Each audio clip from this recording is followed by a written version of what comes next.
আমরা আস্তে আস্তে পুরনো রাজবাড়িতে চলে এসেছি। এটা হচ্ছে কি রাজবাড়ির রাস্তা, ঠিক আছে। তো আমরা রাজবাড়িতে চলে এসেছি। ওই যে দেখতে পাচ্ছেন প্রচুর বিরাট বড় রাজবাড়িটা, একদম পুরনো, কোনো মানুষ থাকে না। আশেপাশে মানুষরা নেই, আছে একদম ওপারে। কিন্তু এই যে আমাদের দলবল বাচ্চাদের নিয়ে আমি এসেছি রাজবাড়িতে। তো রাজবাড়িটা আমি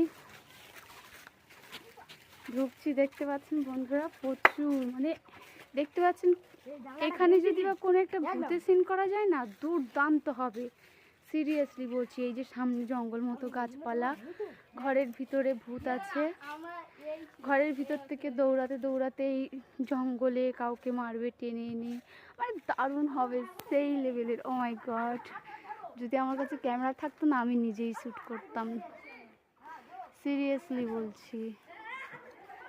ভাঙা ভাঙা সব দরজা ঘর ভাঙা।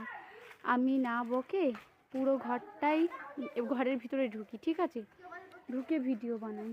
ওকে, দেখো বাচ্চারা কোথায় থেকে যাচ্ছে, কিন্তু আমরা ওখান থেকে যাব না, আমরা যাবো এপার দিয়ে। ওই রিক্সা না, এবারতে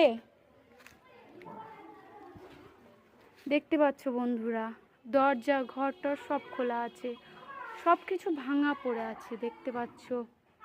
দেখুন কোন দিক থেকে কোন দিক থেকে, সব কিন্তু হারাবি না, আমার ভয় লাগছে ভিতরে ঢুকতে।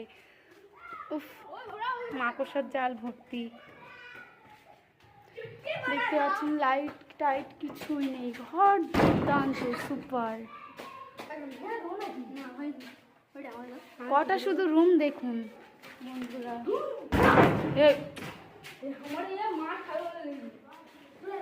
খুব সুন্দর ছাদ ফেলা বাড়ি।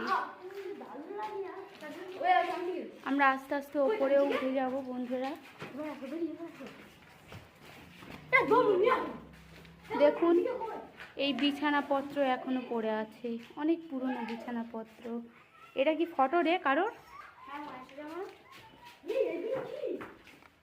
এখানে কারোর ফটো ছিল, বাট ছাদে আরো ফটো আছে, চলবে তো। অনেক বছর নি, ঠিক কত বছরের ঘর, এটা লেখা থাকবে কোথায় কোথায় লেখা আছে, দেখতে পাচ্ছ। হেবি সুন্দর বাড়ি, রং টং সব করা আছে। এই বাড়িটা যদি আমি কিনতে পারতাম, সিরিয়াসলি থেকে যেতাম। না